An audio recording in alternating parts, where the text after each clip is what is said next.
if you think of it, we never know what genre we're living in while we're living in. And this kind of relates to something I talked about before, agency. Like the highest quality of attention, I think, is the feeling of being in control, of actually doing something, but the goal isn't the act itself, it's disappearing into the action. So if you're in the middle of doing something that like written down would read like a movie plot, some romantic thing, something dramatic, and you told an author like this actually happened to me, they wouldn't believe you, but you wouldn't notice while you are in it. Like that is happening. That's what literally like fascinates me so much. You will never be able to be self-aware, even while you're trying your hardest to know what to do next, trying to figure out the best possible outcome. I got to this thought, like not a conclusion, more a thread from thinking about like junior high and high school when I was fully immersed in self hatred. Looks maxing, basically before that was even a word, I was obsessed with my facial features, my nose specifically. I made something like out of Lego bricks with a bit of padding so it wouldn't hurt my skin, and I wore it on my nose every single morning before school, trying to make it smaller. Like I didn't register how strange or peculiar or insecure that was at the time. That was also the period I was all like most stunk into video games, League of Legends specifically. I mean, obviously, I'm an Asian dude.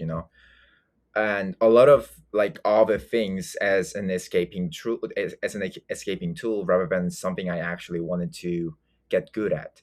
Like there's a real difference between trying to be good at something and using it as a hobby that's actually an escape hatch from whatever you're afraid of.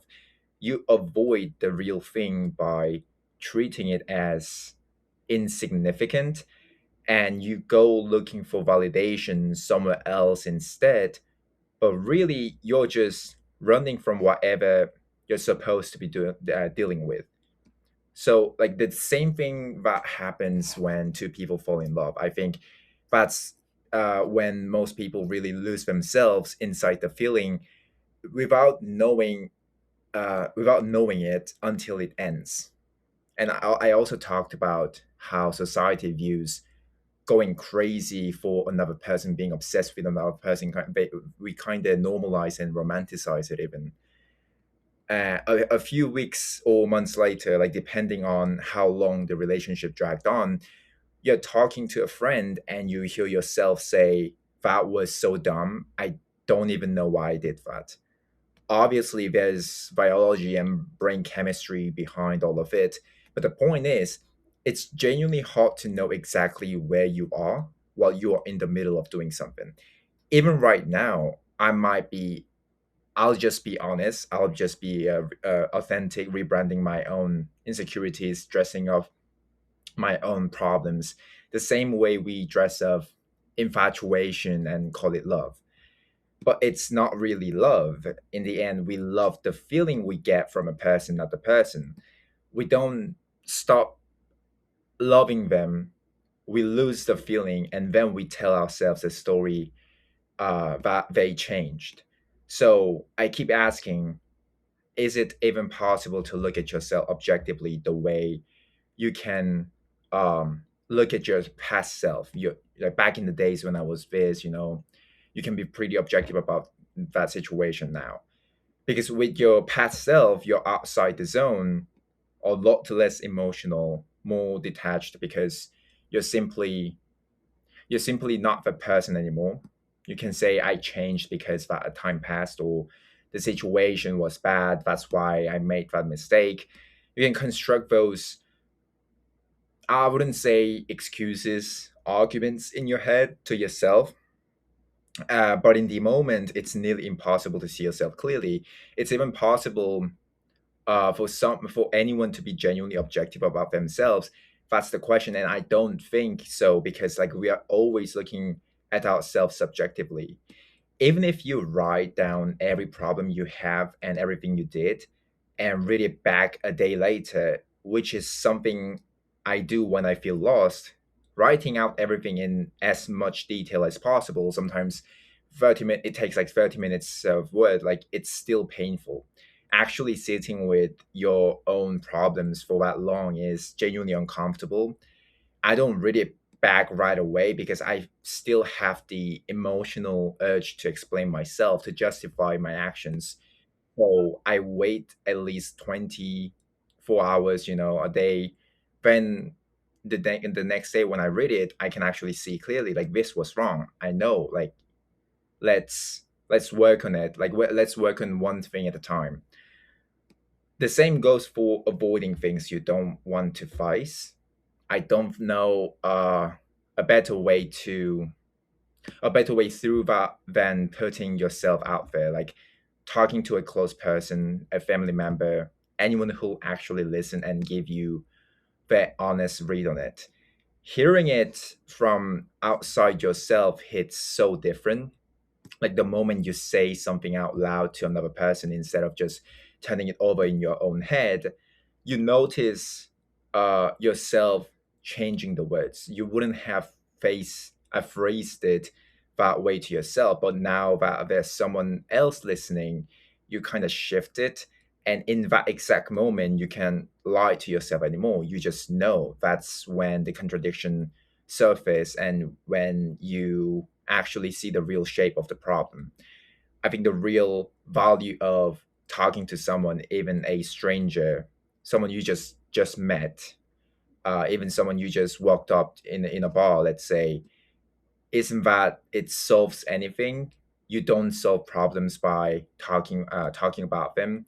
What you're actually doing is articulating them, listening to yourself saying them out loud, and the process excuse me, but the process lets you see them clearly enough to say, okay, like there are the problems. I mean, these are the problems.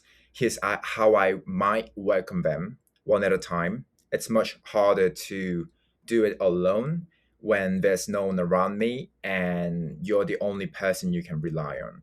Which brings me to something I've been doing to myself, not entirely on purpose, is isolating. And I talked about how dangerous and addictive, in a sense, and kind of not worth trying. But it sounds good on the surface, like I said. And the problem is that it actually does serve you. Like it teaches you to think about yourself instead of others, gives your life structure, builds a strong sense of identity through actual self improvement, actually putting up actual work outside and start thinking about like what matters and kind of things that paralyzes you. I don't mean that kind of isolation where you're avoiding responsibility and playing video games all day. I mean genuine solitude aimed at improving yourself. So that's the strongest version of it. And that's exactly why it's dangerous. Again, it's addictive. And once you feel that sense of superiority over other people, I don't go out, I don't socialize, I don't need friends. I'd rather spend my time alone, improving myself and keeping a bunch of fake friends. Like you can back it up with real evidence. I don't drink, I don't smoke, I sleep on a fixed schedule, I eat well, I spend almost nothing. Objectively sure, like that looks admirable.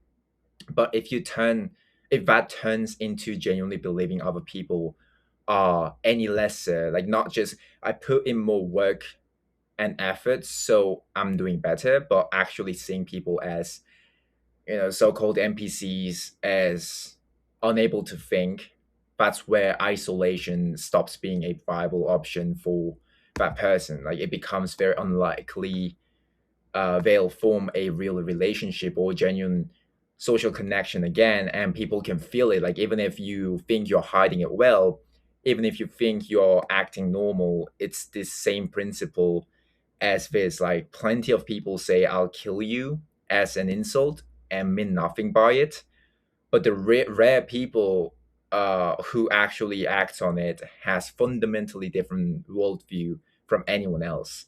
So like you can fake a lot of things, but not your underlying philosophy. So people can sense when it's just off. Like I think that's a basic sense instinct. I mean human instinct. sensing whether someone is wearing a mask or not, like whether they are operating on values society doesn't really share. And it's hard to hide beliefs that fall outside what's broadly valued. We're wired to and taught to notice the difference. Back to the main topic. People going through an actual zero to hero arc who start with nothing and progress step by step. From the outside, as a third person watching, it looks very heroic, virtuous, admirable. But from inside, like it in their own perspective, it can feel like they're just barely surviving, constantly grinding, alone, carrying something nobody else can really relate to because it's too specific at that point, too niche to even explain. That's the shape a lot of stories about people, young fathers, for instance, who face something enormous, mostly in silence, because the problem is too particular for other people to really relate to, and they don't even have time to really talk about their problems outside. So from the first person view, it feels like dying, like just trying to survive and get things right. From the third person view, it looks completely different. And that's when it kind of hits me. Like, I don't think you can ever be that self aware, even in the moments when you feel most aware of yourself. This might be the most self aware I've ever felt in my life right now, but I have no idea what my future self will think, like looking back at this period. And that's what I find genuinely interesting enough to sit down with and think through out loud. So that's about it in this video. Thank you for watching.